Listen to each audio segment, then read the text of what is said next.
अब देखो इस क्वेश्चन को समझना बेटा, इस क्वेश्चन को क्या समझना है इसमें ध्यान से देखना, ठीक है। इस क्वेश्चन को ऐसे समझना, मेरा एक पैरेललोग्राम है, देखो if 1 2 4 y x 6 and 3 5 are the vertices of parallelogram taken in order। taken in order का मतलब समझ में आ रहा है, ठीक है, आ रहा है ना। जैसे मेरा एक पैरेललोग्राम है, तो पैरेललोग्राम में आप एक सीक्वेंस से चलो, चाहे ऐसे चलो दिस दिस दिस दिस, चाहे ऐसे चलो दिस दिस दिस दिस, ठीक है। मतलब पॉइंट ऐसे, मतलब ये वाला पॉइंट ये है तो ये वाला पॉइंट ये मत ले ले, एक ऑर्डर में चलो, चाहे ऐसे चलो चाहे ऐसे चलो, ठीक है। इसका मतलब ये है टेकन इन ऑर्डर, क्लियर। तो देखो मैंने ये पैरेललोग्राम एज्यूम कर लिया, सपोज कर लो ये ए है, ये कितना कोऑर्डिनेट है 1 2, फिर 4y, ठीक है। फिर सी पॉइंट आपका हो जाएगा x, 6, ये सी हो गया, ये बी हो गया, ठीक है। और फिर डी हो जाएगा आपका कितना 3 5, क्लियर है, ये बात समझ में आई। अब मुझे x और y की वैल्यू बतानी, ठीक है, किसकी बतानी है, x एंड y की वैल्यू बतानी है, क्लियर। तो प्रॉपर्टीज पता है ना पैरेललोग्राम की, ध्यान से देखो कौन सी प्रॉपर्टी होती है, the diagonals of parallelogram are bisect to each other. Diagonal of parallelogram are bisect to each other. जो डायगोनल होते हैं पैरेललोग्राम के वो बाइसेक्ट करते हैं एक दूसरे को, बाइसेक्ट मतलब इक्वल इक्वल पार्ट में डिवाइड, मतलब ये इसके इक्वल और ये वाला इसके इक्वल। ये बात समझ में आ गई। अच्छा, और भी प्रॉपर्टीज होती है पर उनको हमें यूज नहीं करना है क्योंकि हम पैरेललोग्राम तो पढ़ नहीं रहे। और प्रॉपर्टी क्या होती है, opposite sides are parallel and equal, clear है, अल्टरनेट एंगल्स आर इक्वल, ठीक है, को-इंटीरियर एंगल सम इज 180, ये सब प्रॉपर्टी बात की है, उससे हमें मतलब नहीं है। हमारा जो मतलब था इस प्रॉपर्टी को यूज में हम लाएंगे कैसे, ये वाला और ये वाला इक्वल होगा, मानते हो, ये वाला और ये वाला इक्वल होगा, ये बात मानते हो, हाँ मानते हो ना, ठीक। अगर कोऑर्डिनेट को मान लो मैं O है, इसको पॉइंट मैंने बोल दिया O है, ठीक है, ध्यान से देखना। अगर इसको मैंने O बोल दिया, किसको, सेंटर, मतलब जो डायगोनल का इंटरसेक्शन पॉइंट है, अगर उसको A बोल दिया तो मैं ये इंटरसेक्शन, मैं ये बोलूँ कोऑर्डिनेट ऑफ O क्या होगा, पहले इस लाइन से देखो कोऑर्डिनेट क्या होगा उसका, तो क्या होगा कोऑर्डिनेट x + 1/2 6 + 2/2, यही होगा ना, क्योंकि मिड पॉइंट हुआ ना, जितना ये उतना ही ये, तो मिड पॉइंट को मिड पॉइंट में सीधा लगा सकते हैं, x1 x2/2 y1 y2/2 सीधा लगा सकते हैं। अच्छा, अब अगर सीधा लगा सकते हो तो देखो लगाओ, अगर सीधा लगा सकते हो तो लगाओ। तो देखो कोऑर्डिनेट ऑफ पॉइंट O अगर हम बोले क्या होगा, कोऑर्डिनेट ऑफ पॉइंट O, अब ये ऊपर लिख लेना कि O A B C D, late us assume, clear है, समझ है बात, ये लिख लेना, late us assume that A B C D is the vertices and the diagonals are intersect to each other at point O, so the coordinate, अब मैंने यहाँ से शुरू किया है, ठीक है, so the coordinate of point, clear, logical चीजें सीखो, वो चीजें जो कहानी लिखनी है वो लिख लेना, clear. so coordinate of point O क्या हो जाएगा बेटा, ध्यान से देखो, x1 + x2/2 and y1 + y2/2 हो जाएगा, ये बात समझ में आ गई, क्लियर। अच्छा, यहाँ पे दिख नहीं रहा है, इरेज कर दूं, आप यहाँ लिख दूं, पॉइंट O विल भी क्या हो जाएगा, x1 + x2/2, y1 + y2/2। अच्छा, x1 की वैल्यू कितनी है, अब किसी एक को कंसीडर करो, पहले इधर से कंसीडर करो, तो क्या हो जाएगा 1 + x/2 होगा, 6 + 2/2 होगा, ये बात समझ में आ रही ना, 2 + 6/2, क्लियर। x1 ध्यान से देखो, x1 x2 1 + x/2 y1 y2, ठीक है। ऐसा नहीं आप वो वाला formula, section formula direct use करोगे तो नहीं होगा, पर हमें पता है कि मिड पॉइंट है तो हम उसको क्यों यूज करें, क्लियर। अब ये देखो फाइनली ये क्या आ जाएगा, ये फाइनली आ जाएगा 1 + x/2 और 6 2 कितना होता है 8, 6 2 8 होगा, और 8/2 कितना होगा 4 होगा ना, क्लियर है। तो यहाँ मैं सीधा 4 लिख दे रहा हूँ, (4). अब O का कोऑर्डिनेट ये है, O का कोऑर्डिनेट ये है, बात समझ में आई, क्लियर है, ठीक है। अब इसी O का कोऑर्डिनेट दूसरी तरीके से निकालो, यहां से, ठीक है। आल्सो यहां पे लिख लो, also the coordinate of point O, also coordinate of point O क्या हो जाएगा, देखो यहां से कर लो, x1 + x2/2, समझ आ रहा है, तो 3 plus 4 by 2 comma 5 y1 plus y2, तो 5 प्लस y बाई 2। क्लियर है?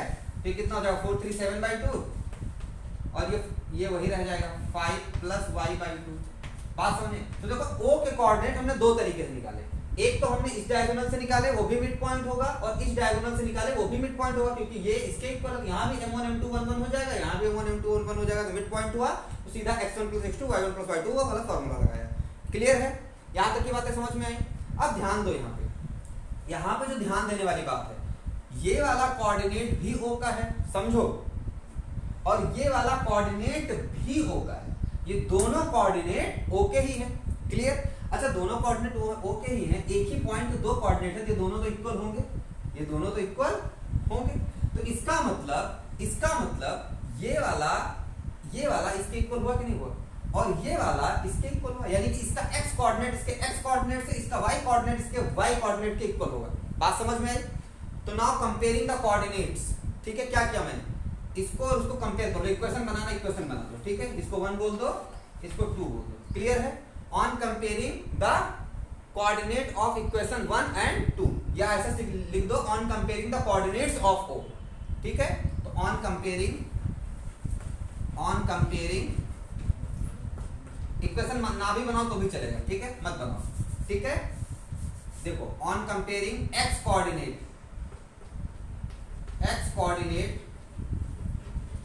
Of point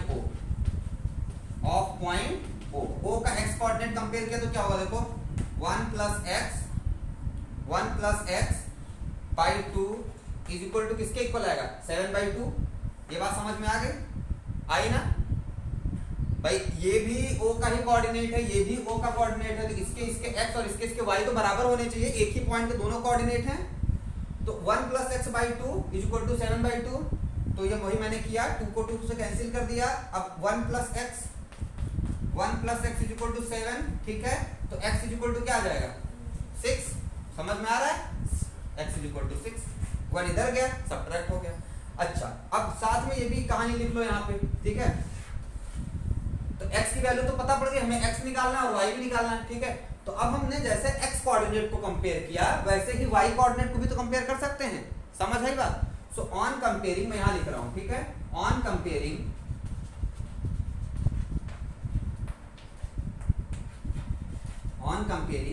y coordinate of point O,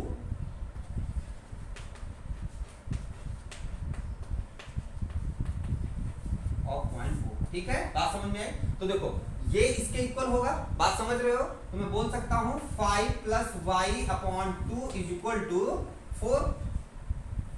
समझ आया? 5 plus y by 2 is equal to 4। y equal होगा ना कोऑर्डिनेट मेरा, समझ आ रहा है? तो देखो, इस 2 को उधर भेजो तो क्या हो जाएगा, 8 हो जाएगा। समझ आ रहा है बात? आ रहा है ना? तो ये क्या हो जाएगा, 5 plus y is equal to 8। Clear? तो उधर चला गया, मल्टीप्लाई हुआ। अब 5 को उधर भेजोगे, सब्ट्रैक्ट हो जाएगा, ठीक है। तो therefore y is equal to क्या हो जाएगा, 5 को उधर भेजोगे तो 8 minus 5, y is equal to 8 minus 5 is equal to क्या हो गया, 3। तो मुझे y भी पता पड़ गया और मुझे x भी पता पड़ गया, यही तो हमें निकालना था। समझ आई बात?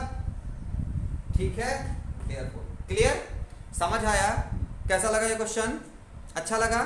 चलो, तो अब इसको कॉपी कर लो। इसके ऊपर की कहानी लिख देना, late us assume that the coordinate a, this b, this c, this and d, this is the vertices of the parallelogram and the diagonal AC and BD intersect at point O. So therefore coordinate of point O is this and also the coordinate of point is this. Now comparing the x coordinate of point O this. Now comparing the coordinate of point O, y coordinate of the point O is this. So x की value this, y की value this and this में question खत्म हो गया। Clear है? चलो note करो फटाफट। चलो बेटा, खुशी स्टार्ट करो। Find the coordinate of point A. Question पढ़ो ध्यान से, बिल्कुल तसल्ली मन से। Find the coordinate of point A where AB is the diameter of circle whose center is this and B is this। कहना क्या चाह रहा है, फिगर बनाओ, सब समझ में आ जाएगा। ठीक है, आओ इस चौक को कौन सी बीमारी हो गई भाई? हाँ, ये मेरा सर्कल है। ए बी क्या है? A B is a diameter. ये सेंटर है तो ये डायमीटर हुआ, ठीक है, बहुत बढ़िया, ये सेंटर। अब इसका क्या बोला? A B is a diameter of a circle whose centre is this, whose centre is, मतलब सेंटर कितना है? 2 - 3। सेंटर का कोऑर्डिनेट पता पड़ गया? पता पड़ा, ठीक है। और ए बी क्या था? Diameter. And B is this, B पता है क्या है? बी का कोऑर्डिनेट भी पता है, 1 4 1। क्या करना क्या है बता, तो पूछे क्या रहा है? Find the coordinate of point. बात समझ में आई? अच्छा मुझे एक बात बताओ ध्यान से, इसको मैं दो तरीके से कर सकता हूं। डिस्टेंस फॉर्मूले से भी लगा के कर सकता हूं। देखो अगर मैं इसको ओ मान लूं तो OA distance BO distance equal होगी, लेकिन नहीं कर पाओगे। यहाँ पे दो चीजें पता है, तुरंत मूड़ी झुमा दी, नहीं कर पाओगे क्योंकि दो अननोन हो जाएंगे ना। एक अननोन होता तो आप निकाल लेते, एक दोनों को इक्वल करते, एक की वैल्यू नहीं पता थी एक्स या वाई, निकाल देते। दोनों अननोन हो गए, तो ये दिमाग मत लगाना। अब कौन सा दिमाग लगाओ फिर? देखो अगर इसका कोऑर्डिनेट हमने बोल दिया कि एक्स और वाई है, किसका? ए का, एक ही तो एज्यूम करना। तो मैं ये बोल सकता हूं ना कि x + 1/2। भाई देखो ये डिस्टेंस r, ये भी डिस्टेंस r, दोनों रेडियस हैं भाई, ये भी r ये भी r, दोनों रेडियस हैं। तो जितनी डिस्टेंस ये उतनी डिस्टेंस ये, तो मिड पॉइंट हुआ कि नहीं हुआ? सेंटर हुआ ना। तो मैं बोल सकता हूं ना कि x + 1/2 = दिस। ऐसे ही तो आया होगा ये पॉइंट, y + 4/2 = दिस। तो अब यहां से दो इक्वेशन, दो वेरिएबल निकल आएंगे। क्लियर है? तो वो दिमाग मत लगाना। तो लेट, ध्यान से देखो, लेट कर लो पहले इसको, ए पॉइंट को। तो लेट अस एज्यूम दैट, अरे बाप रे इतना बड़ा मैंने लिख दिया, let us assume that the coordinate of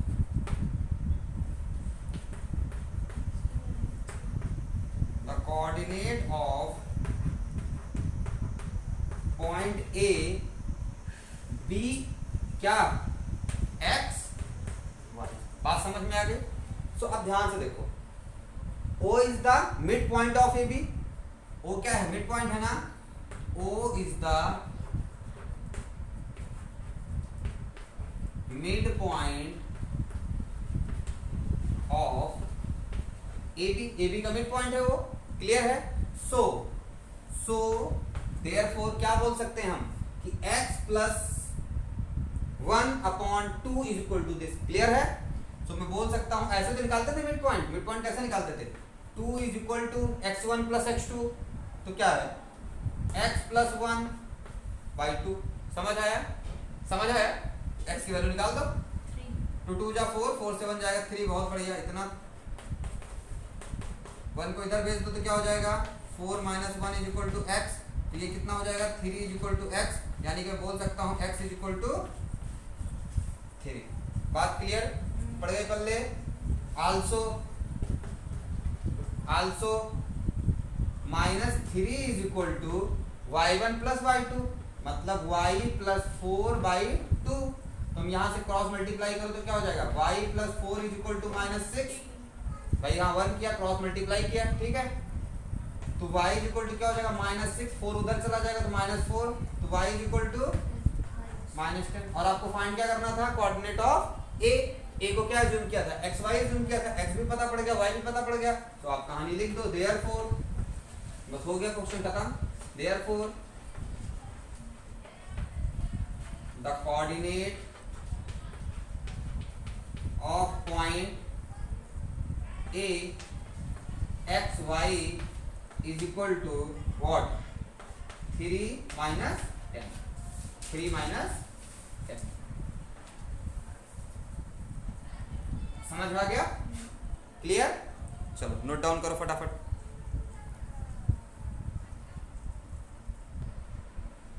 चलो देखो बेटा, क्वेश्चन नंबर 8 एक्सरसाइज 7.2। क्लियर? ध्यान से देखो, A B are this and this, मतलब ए का कोऑर्डिनेट ये गिवन है, बी का कोऑर्डिनेट ये गिवन है, रेस्पेक्टिवली मतलब क्रमशः। रेस्पेक्टिवली का मतलब क्रमशः, ठीक है? क्रमशः मतलब सीक्वेंस वाइज। क्लियर है? मतलब जिस ऑर्डर में ये दिया गया है ए बी, उसी ऑर्डर में ये है ए बी, यानी कि ए है और ये बी है। रेस्पेक्टिवली का मतलब सिर्फ इतना होता है। Find the coordinate of point P, मुझे पॉइंट पी का कोऑर्डिनेट बताओ such that AP is equal to 3/7 AB, ऐसा है कि AP is equal to 3/7 AB है, ठीक है, and P lies on the line segment AB, और P जो है वो AB लाइन सेगमेंट पे लाई कर रहा है। समझो इसका मतलब, फिगर बनते ही सारी चीजें आधी से ज्यादा अपने आप ही क्लियर हो जाएंगी। मैंने ये लाइन ले लिया AB, मान लो ये मेरा लाइन क्या हो गया AB, ये मेरा A हो गया, ये मेरा B हो गया। क्या बोल रहा है, P lies on segment line segment AB, P AB पे ही कहीं लाई कर रहा है, सपोज कर लो यहाँ लाई कर रहा है, हमने बोल दिया पॉइंट P। बात समझ में आ गई। अच्छा गिवन क्या है, गिवन है देखो ध्यान से, यहाँ पे इधर करो इधर करो, इधर ही करता हूँ। देखो क्या गिवन है, गिवन है AP is equal to 3/7 of AB। ये बात समझ में आई, ये बात समझ में आई। अब ध्यान से देखो AB को इधर ले लो तो क्या हो जाएगा, ये क्वेश्चन इंपॉर्टेंट है, AP/AB इज इक्वल टू 3/7 होगा, होगा ना। या मैं यूं बोलूं कि AP ratio AB is equal to 3/7, तो गलत नहीं होगा। समझ आई बात। तो मतलब क्या हुआ, AP 3 है, AP 3 है, बात समझ में आई।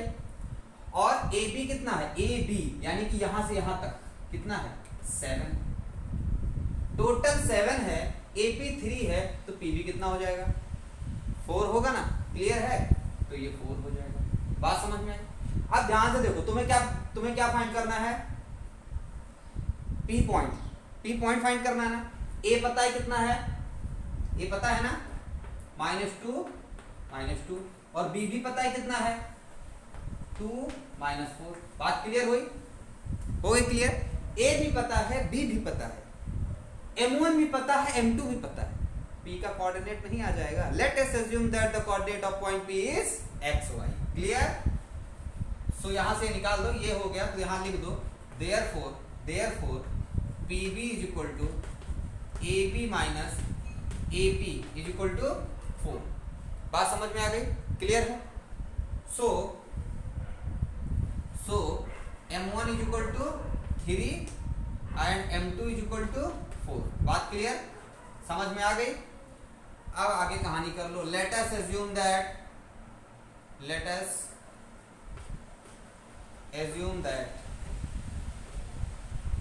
इतना कुछ ज्यादा हो जा रहा है, एक ही कहानी वाले ठीक है सर का। Let point P is XY, ठीक है। Let XY be the coordinate of P, be the coordinate of point P।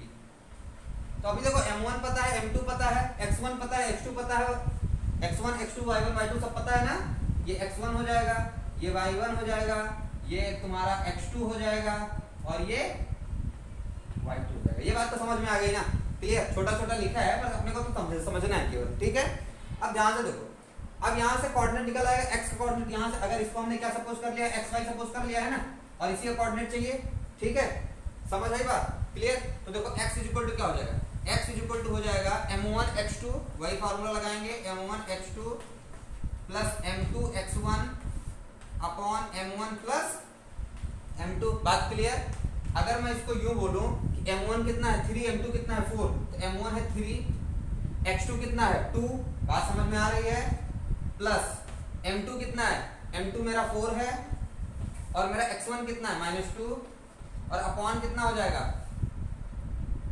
3 + 4। बात समझ में आ गई, m1 + m2, क्लियर हुआ। अब ध्यान से देखो, इसको आगे लेके चलो, तो x इज इक्वल टू कितना हो जाएगा, x इज इक्वल टू, आप चाहो तो xy एक साथ निकाल सकते थे, ब्रैकेट लगा के कॉमा करके, ठीक है।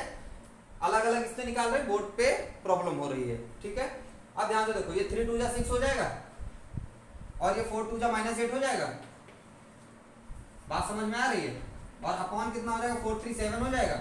अब ये माइनस करेंगे कितना हो जाएगा, -2/7 हो जाएगा। x पता पड़ गया,